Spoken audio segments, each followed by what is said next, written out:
This is going to sound weird, but bear with me. When I was in high school, there was a kid who told everyone he was a demon. I don't feel comfortable even writing his name, for reasons you'll soon understand. I'm just going to call him Patrick, even though his name sounds like something out of a Shakespeare play. He was extremely socially awkward and walked around with a super empty stare that made even teachers uncomfortable. He wore the same blank gray hoodie literally every single day. I'm not exaggerating. I'm pretty sure he never washed the thing, since he always smelled terrible too. He was decently short and pretty average looking, although you wouldn't be able to tell, since he always had his hood up. He never took his sunglasses off, even inside. Teachers eventually stopped asking him to because he would never listen anyway. Now comes the weird stuff. He didn't have any friends, but had this weird tendency to adopt people. What I mean by that is, if he liked you, which he could decide randomly one day, he would walk up to you and say, "You're adopted," meaning you're part of his circle, or whatever. Apparently, this would make you safe from him or something. That's at least what he'd say about it. He didn't really like that many people though, so few people were ever really adopted. I was one of those few. Looking back, it was probably because he had a crush on me. None of us believed his demon spiel, and everyone just assumed he was a troubled kid, which he definitely was. Oh yeah, I should probably mention that this all takes place in Wayne, Pennsylvania, which is where I grew up. Another girl I used to be friends with, Gabby, had also been adopted by him. Patrick's crush on her was a little more obvious, and all my friends knew it. One day, my friends and I were chilling on the dugouts behind our high school, killing time and doing God knows what. It was me, Gabby, Laura, and Luke. I can't exactly remember how it happened, but the topic of conversation flowed over to Patrick's crush on Gabby. We were all laughing about it, and Gabby was pretty obviously embarrassed. I can't remember what it was, but there was a nickname we'd substitute for Patrick's name because his real name was too clunky. This time, though, I distinctly remember Laura using Patrick's real name. The third time she said it, I swear on my life that Patrick appeared out of nowhere and jumped on top of the dugout with a baseball bat in his hand. It wasn't scary in a typical sense, but it was one of the most unsettling things I'd ever seen up until that point. We quickly stopped talking, nervous that he might have overheard us talking about him. He didn't say anything though, and just stared at us. I gave him a little wave, and he nodded an acknowledgement at me before jumping back down to the ground and swiftly walking away. After we were sure he was gone, the four of us burst into laughter, finding humor in how weird the whole encounter was. On the inside, though, I was still a little disturbed. The next incident I can remember was significantly more creepy and impossible to laugh about. I was literally in Laura's house, and the two of us were hanging out in her room. Her parents were home. I'm not sure what exactly we were talking about, but again, Patrick's name was said 3 times between the two of us. Not 10 minutes later, we heard Laura's front door slam shut. Confused, we went downstairs to see if one of our other friends had decided to pull up.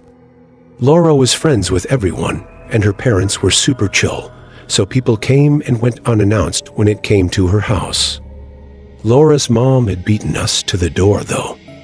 We turned the corner of the living room and stared in shock at Patrick, who was just standing there talking to Laura's mom. She asked him what he was doing there, to which he literally replied, "I was summoned." Laura's mom made some small talk with him before politely asking him to leave, which he silently did. The reason why more alarm bells weren't going off was because Laura's mom actually knew Patrick and pitied him. Laura and I weren't as calm about the situation, though. As we walked back up the stairs, we talked to each other with horrified faces about how creepy that was. A few minutes later, we made the connection between the two events. He seemed to pop up when his name was uttered 3 times. I know how ridiculous this sounds, but we had both witnessed 2 unexplainable events and knew Patrick's history of claiming to be a demon. How else could someone rationalize what had taken place? We told all of our friends about the incident the next day, and our friend group swore to never say his name 3 times in one conversation again. Things were going well for a few months, and I started to think that maybe I had overreacted.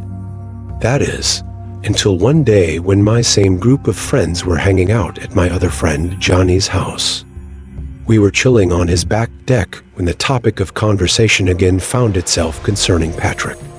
Despite all of our efforts to convince him, Johnny refused to believe what we told him about Patrick. Even after confirming the story with the entire group, he was still skeptical. To display his disbelief, he jokingly used Patrick's name 3 times in the same sentence. To our dismay, when nothing happened, he grinned and told us we were stupid to believe something so ridiculous. As annoyed as I was, part of me was relieved that he hadn't shown up. I spoke too soon, though, because a few minutes later, Patrick jumped over Johnny's backyard fence. Johnny noticed him first and stopped speaking mid-sentence. The rest of us followed suit and went dead silent, nervous about what Patrick might do this time. We watched as he stared at us for a few seconds before jumping back over the fence and disappearing out of sight. Johnny started freaking out and accused us of conspiring with Patrick to scare him. We told him that we literally begged him not to say anything. We sat in silence for a while before Johnny eventually told us all to go home, clearly shaken from the experience. The last experience I had concerning Patrick was definitely the scariest and most disturbing. It was the only one where I felt like my life might have actually been in danger. A few months after the incident at Johnny's house, I was home alone one night. My parents rarely left the house back then, so this was a rare occurrence. I decided to take advantage of the situation and invited a boy over whom I'd been talking to. He was kind of a tool, but so were most of the guys I was talking to at that age. We were hanging out in my room, and it was lightly raining outside. After a while, he mentioned something about Patrick, which made me visibly cringe. He got confused, so I explained the situation to him. He burst out laughing and told me he was going to say Patrick's name to scare me. I begged him not to, but he did it anyway. Only this time, he didn't just say it. He literally screamed Patrick's name 3 times at the top of his lungs. There was no delay this time. The moment he finished yelling, I could hear the rain instantly pick up outside. A few seconds later, there was a flash of lightning. I started to freak out.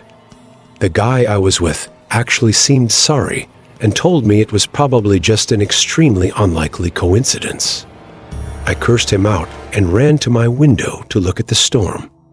I glanced down to look at my driveway and screamed when I saw a silhouette of a person looking up at my window. It was too dark and stormy to know for sure, but I was 99% certain that it was Patrick. I shut the blinds and rushed downstairs to make sure all the doors were locked.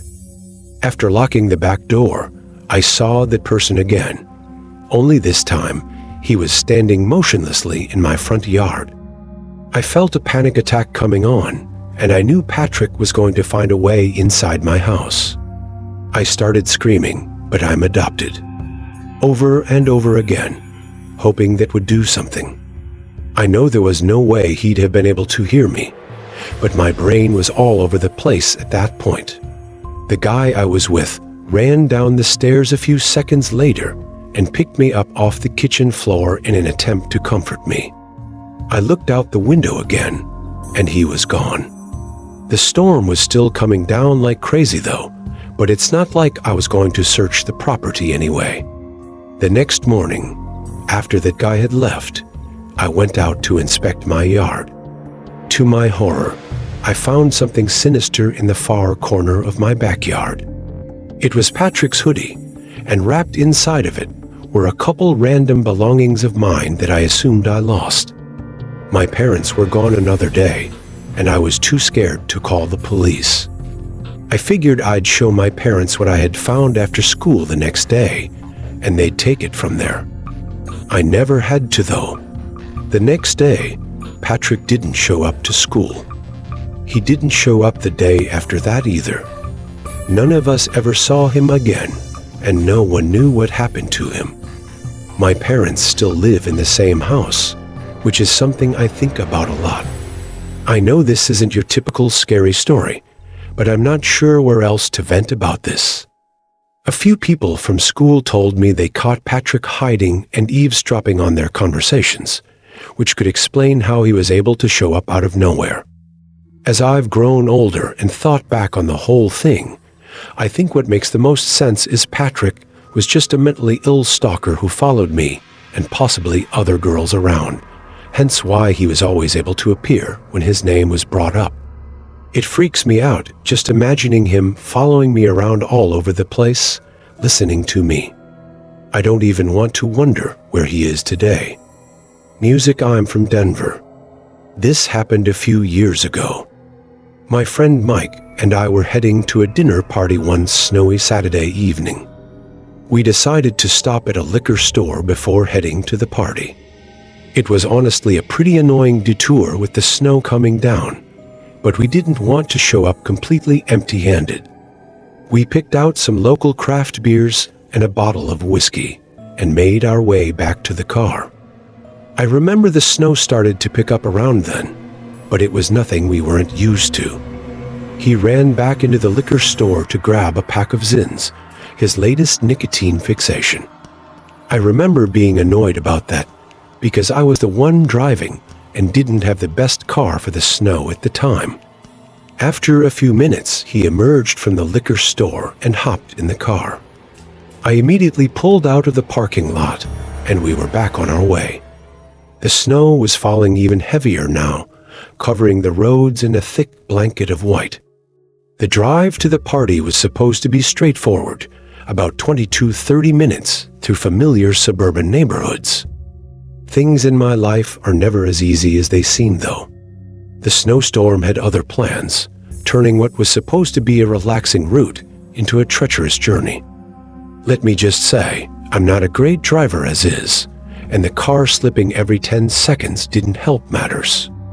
After a tense few minutes driving uphill, I turned a corner and was met with a sight no one ever wants to see. In the middle of the street was a stopped car. Its hazards were flashing ominously, cutting through the falling snow like distress signals. Both the driver's and passenger side doors were open.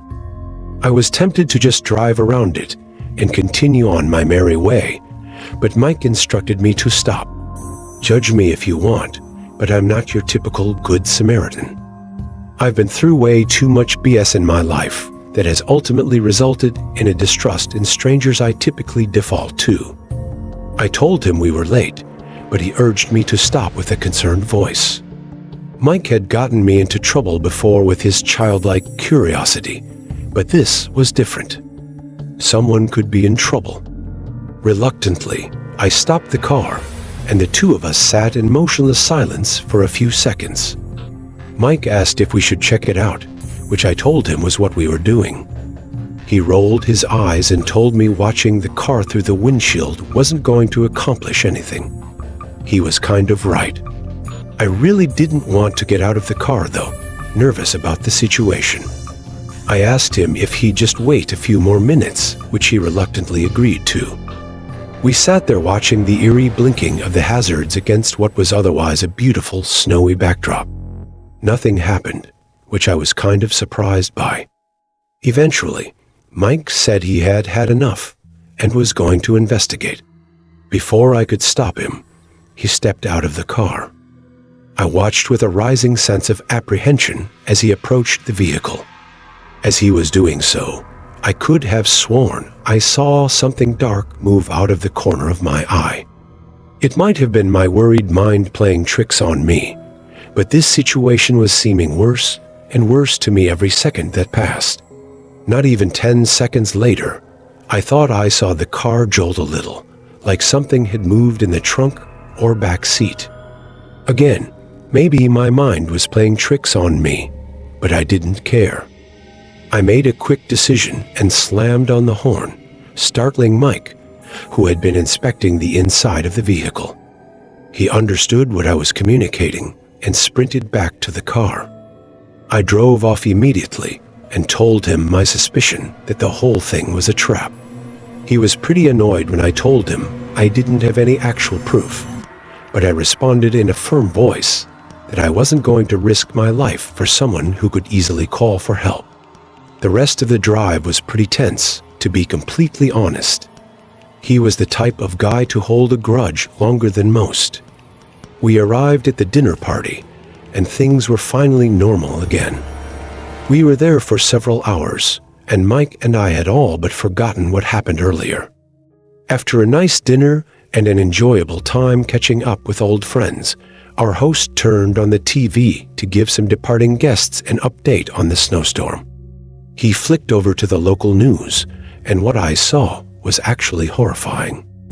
The police were issuing reports of a stolen vehicle that had been jacked not even 2 hours earlier. They were circulating a spoken account from the victim, which went something like this. A woman was driving her teenage son home from a friend's house when she noticed a car in the middle of the road, hazards on and doors open. The two approached the car to see if someone was in distress, and as they did, two men sprung out from behind a snowbank and another emerged from the trunk of the vehicle. They held the woman at gunpoint and forced her to turn over her keys. They promptly sped off with the stolen car, along with the one that had been used in the trap. I stared at Mike with a look of pure fear. That could have been us. The two of us told the rest of the party what happened earlier, and that quickly put a damper on the general atmosphere, but people were eating the story up. The worst thing about this experience is that I'm even more distrusting of strangers than I previously was. I often think about how many people I would have otherwise helped out in a time of need had I not experienced such a meticulous trap. The series of events I'm about to recount happened over 30 years ago during my early childhood. Forgive me if some details are shaky, but I'll try to remember as much as possible. I was around 10 years old. My extended family was massive. At that age, it was hard for me to remember the faces of all my relatives, let alone their names constantly. At every family gathering, I was introduced to someone whose face I didn't recognize, even though they all seemed to recognize me. My dad was one of 9 children, so I had 8 sets of aunts and uncles on his side alone. My grandparents on my dad's side were extremely well off and had a massive beachfront property, which was communal among my dad and his siblings. I don't know its exact dimensions, but I'm pretty sure it could sleep over 30 people. Because of this, my family would often spend entire chunks of the summer down there. Both my parents had jobs that allowed them to either work remotely or spend a lot of time away from their offices. My dad's siblings and their kids would do the same. There was rarely a time when it was just our family at the beach house. I got along with all my cousins and preferred spending time at the beach house rather than at home, since I was closer with some of my cousins than any of my hometown friends. I liked a lot of my aunts and uncles too. My favorite by far was Uncle Joseph, who was the father of my cousin Brandon. Brandon was honestly kind of antisocial, and we didn't really play that much together. Uncle Joseph was awesome though, and he'd never fail to brighten my mood or make me laugh. In addition to being great with kids, he was a licensed therapist and psychiatrist and was often who I'd turn to in times of need. There's a decent chance he knew more about me than my parents did. I confided in him regularly, and there was nothing I was uncomfortable divulging. Anyway, that summer, I began having tremendously graphic and disturbing nightmares. As far as I can recall, there weren't any common themes between them. They'd all just be about something psychologically taxing, like a family member dying or being alone forever or something along those lines. I wish I could provide more details, but I've long since purged my mind of those horrors. I do remember one dream distinctly, though. It was one of those false awakening dreams.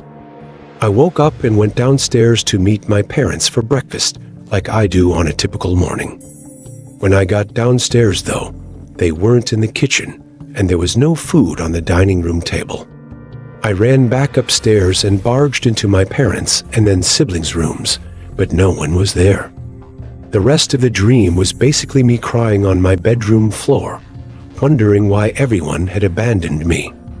After 3 or 4 of those nightmares in a row, I decided to tell my Uncle Joseph, out of embarrassment of telling my parents. He listened with a concerned look on his face as I described the kinds of things I was experiencing, and he even started writing things down in his little notebook.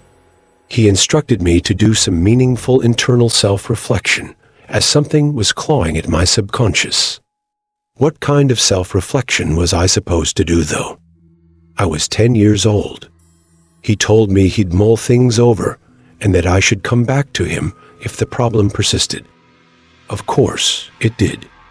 A few days and nightmares later, I gave Uncle Joseph an update.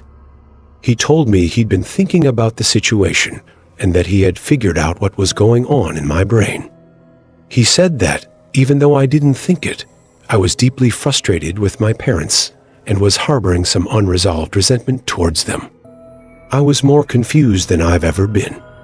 I was nothing if not a well-behaved, polite, grateful kid. I had always listened to my parents and loved them more than anything. Uncle Joseph knew what he was talking about, though. He was a therapist, after all. I assumed he had dealt with similar situations in the past and considered myself lucky that he was helping me. I asked him how I should proceed with everything and told him this newfound knowledge kind of scared me. He told me it was perfectly normal that I was scared and that most of his adult patients react in the same way. He then told me it was also normal that I disagreed with what he was saying, since dreaming implies a subconscious feeling that the brain refuses to accept. That did kind of make sense to me. He told me that in the next few days, I should be slightly more disobedient when it came to my parents. He told me to try saying no more often and to argue with them when I didn't get my way. So that's what I did.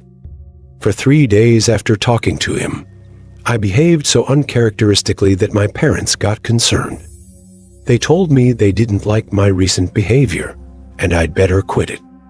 It killed me to do that to them, but I couldn't stand having nightmares literally every night. My 10-year-old self would have done anything to put an end to those night terrors. They didn't stop, though. In fact, they actually got worse, more graphic, more disturbing, and more vivid. It was too much. I confided in Uncle Joseph again, and he told me there was one more thing we could try. I begged him to tell me what it was, but he seemed hesitant. After a few minutes of pleading, he revealed what the thing was. He said my brain was too mature for my young body and that I needed to set it free. Obviously, I had no idea what he meant by that. He told me if I had one more nightmare, he'd tell me what I had to do. I went to sleep terrified that night. I didn't want to set my body free, even if I didn't know what he was talking about. That night, I actually woke up before having a nightmare. In the several days that this had been going on, I had never woken up before having a nightmare. This was new. For some reason, though, I was scared to move or even breathe loudly. It wasn't sleep paralysis, but I was scared out of my mind. I stared at the wall in that same position for a full minute, not quite sure what I was doing. The next thing I heard was something I will never forget, no matter how hard I try whispering, right next to my ear. Uncle Joseph's whispering, I was sure of it. I turned over and screamed, which sent him flying back. He quickly left the room and shut the door. I sat there in a cold sweat. Part of me thought I was still having a nightmare. Instead of going back to sleep, I ran to my parents' room and told them everything. I told them about the nightmares, about Uncle Joseph, about everything. My dad didn't waste a second. He stormed into Uncle Joseph's room and confronted him. My uncle obviously denied everything, but my dad was a big dude and could easily push him around. A fight broke out between them, and my dad snatched the satchel Uncle Joe carried everywhere. Uncle Joseph promptly gathered up his things and basically ran to his car. My dad started going through the satchel, and what he found was sickening.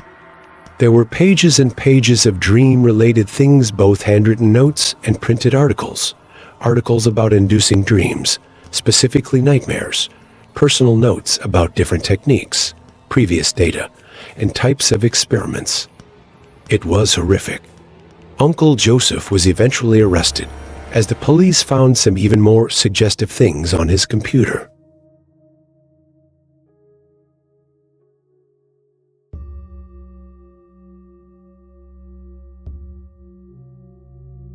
I never saw him again. I don't know what happened to him long term, since my parents never liked talking about the situation, at least around me. Sometimes I kick myself for being so naive about the whole thing, but there's nothing I can do about that now.